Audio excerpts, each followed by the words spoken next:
The ജേർണലിസ്റ്റിലേക്ക് യുദ്ധം 12ാം ദിനത്തിലേക്ക് കടക്കുമ്പോൾ അതീവ ഗുരുതരമായ തിരിച്ചടികളാണ് ഇസ്രായേലിന് തുടർച്ചയായി ലഭിച്ചുകൊണ്ടിരിക്കുന്നത്. 37 മിസൈലുകൾ വിജയകരമായി ലക്ഷ്യത്തിലെത്തിച്ചു ഇസ്രായേലിനുള്ളിൽ എന്നാണ് ഇറാൻ ഏറ്റവും ഒടുവിൽ അവകാശപ്പെട്ടിരിക്കുന്നത്. അതായത് ക്ലസ്റ്റർ ബോംബുകൾ അടക്കം ഏറ്റവും നൂതനമായ ഫത്ത മിസൈലുകൾ അടക്കമുള്ള മറ്റ് പുതിയ മിസൈൽ ശ്രേണികൾ അടക്കമുള്ളവ ഇറാൻ പ്രയോഗിച്ചു തുടങ്ങിയപ്പോൾ ഇസ്രായേലിനുള്ളിലെ നാശനഷ്ടങ്ങളുടെ തോത് വ്യാപകമായി ഉയരുകയാണ് എന്നാണ് ഇറാൻ്റെ അവകാശവാദം. എന്നാൽ ഇസ്രായേലാകട്ടെ ഇതൊന്നും നിഷേധിക്കുന്നുമില്ല, എന്നാൽ ഇങ്ങനെയൊക്കെ സംഭവിച്ചു എന്ന് പറയുന്നുമില്ല. കനത്ത നിശബ്ദതയും നിഗൂഢതയും ആണ് ഇപ്പോൾ ഇസ്രായേലിൻ്റെ ഭാഗത്തു നിന്നുണ്ടാകുന്നത്.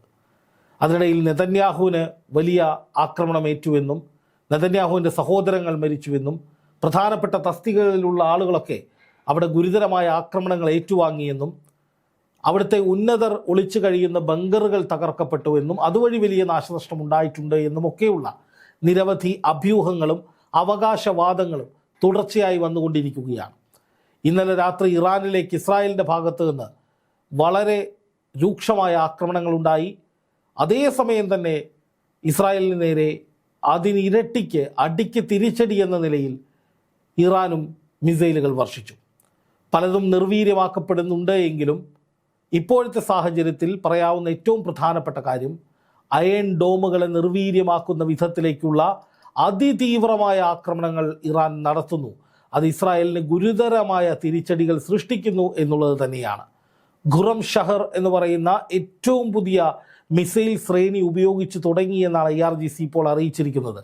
1800 കിലോഗ്രാം വരെ, അതായത് 2 ടണ്ണിനടുത്ത് വരെ സ്ഫോടക വസ്തുക്കൾ വഹിക്കാൻ ശേഷിയുള്ള മിസൈലുകളാണിത്.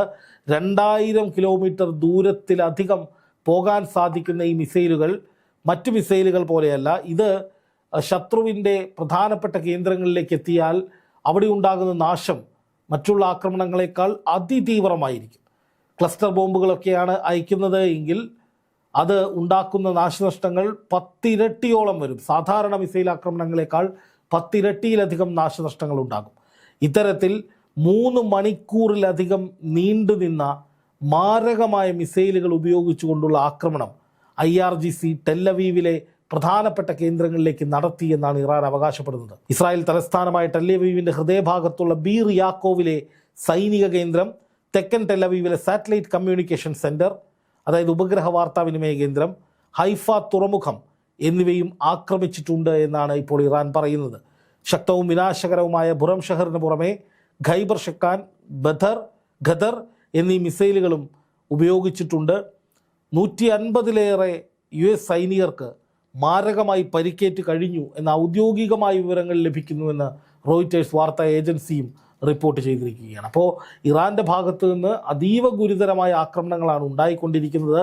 ട്രംപിന് നിലത്ത് നിൽക്കാൻ കഴിയാത്ത വിധത്തിലുള്ള പ്രഷറാണ് ഇറാൻ കൊടുത്തുകൊണ്ടിരിക്കുന്നത്. അത് ഇസ്രായേലിന് നേരെ നടക്കുന്ന ആക്രമണം അറബ് സൈനിക കേന്ദ്ര, ഗൾഫ് രാജ്യങ്ങളിലെ അമേരിക്കൻ സൈനിക കേന്ദ്രങ്ങളിലേക്ക് നടക്കുന്ന ആക്രമണം. പക്ഷേ ഇതിനപ്പുറമുള്ള ഒരു വലിയ സമ്മർദ്ദം ട്രംപിന് വരുന്നത് ഹോർമുസ് കടലിടുക്ക് ഇതുവരെ തുറക്കാൻ കഴിഞ്ഞിട്ടില്ല എന്നുള്ളതാണ്. നോക്കുക, അപ്പോൾ യുദ്ധം ഓരോ ദിവസം കഴിയും തോറും ഇപ്പോൾ 12ാമത്തെ ദിവസത്തിൽ എത്തി നിൽക്കുമ്പോൾ ഈ യുദ്ധത്തിന് നിയന്ത്രണം ഇറാൻ്റെ കയ്യിലേക്ക് പോവുകയാണ്. അതാണ് ഇവിടെ നമ്മൾ കാണേണ്ട ഏറ്റവും പ്രധാനപ്പെട്ട കാര്യം.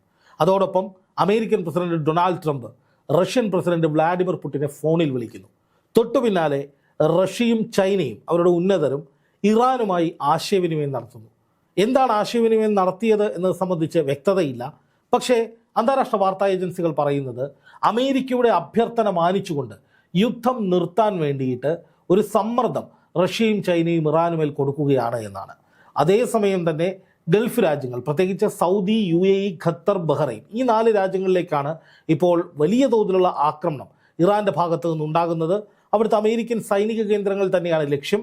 പക്ഷേ ആ മിസൈലുകളൊക്കെ ആകാശത്ത് വെച്ച് തന്നെ ഇൻ്റർസെപ്റ്റ് ചെയ്യുന്നതുകൊണ്ട് അതിൻ്റെ അവശിഷ്ടങ്ങൾ ജനവാസ മേഖലയിലേക്ക് വീണ് വലിയ തോതിലുള്ള പ്രശ്നങ്ങൾ, ഭീതി പരക്കുന്നുണ്ട്.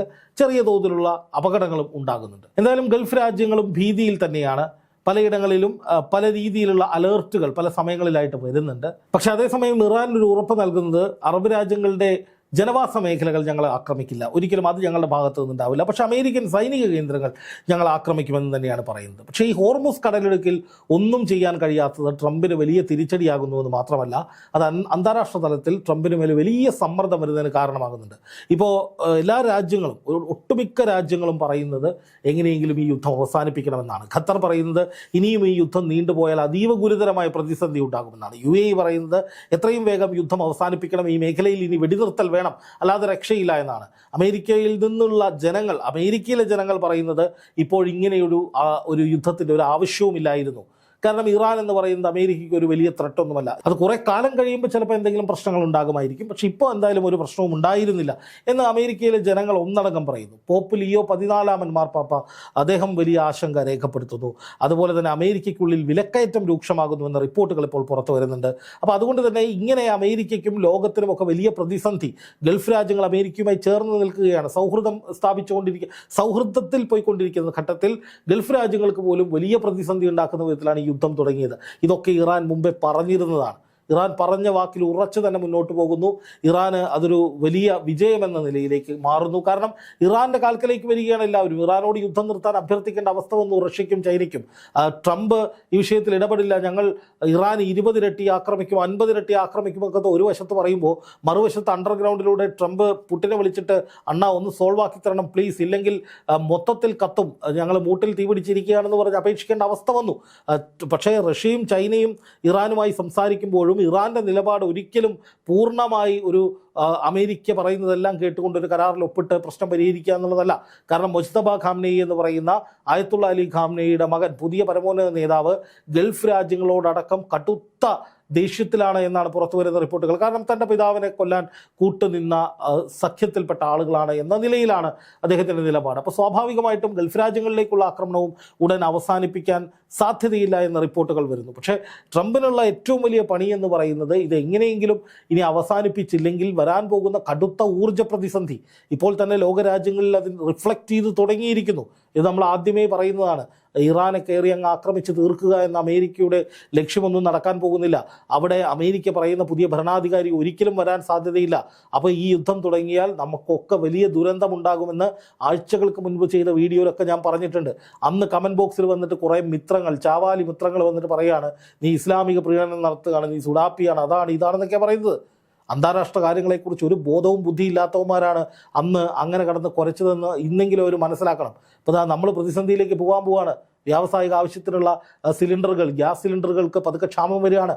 ഗാർഹിക ആവശ്യത്തിനുള്ള ഈ പറയുന്ന പാചകവാതകം വരാത്ത സാഹചര്യമുണ്ടാകാം.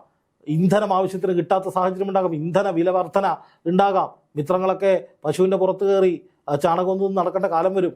ഇതൊക്കെ മുന്നിൽ കണ്ടുകൊണ്ടാണ് ബുദ്ധിയുള്ളവർ, വിവരമുള്ളവർ യുദ്ധമെന്നത് നമ്മുടെ സമൂഹത്തിന്, നമ്മുടെ രാജ്യത്തിന് വേണ്ട എന്ന് നിലപാടെടുത്തത്. അപ്പോഴൊക്കെ അവരെ ഇറാൻ്റെ മതം നോക്കിയിട്ട് അവർ അനുഭവിക്കട്ടെ എന്ന് പറഞ്ഞിട്ട് ഇപ്പോൾ അനുഭവിക്കുന്നത് മുഴുവൻ ട്രംപണ്ണനും ബാക്കി ടീമുകളുമാണ്.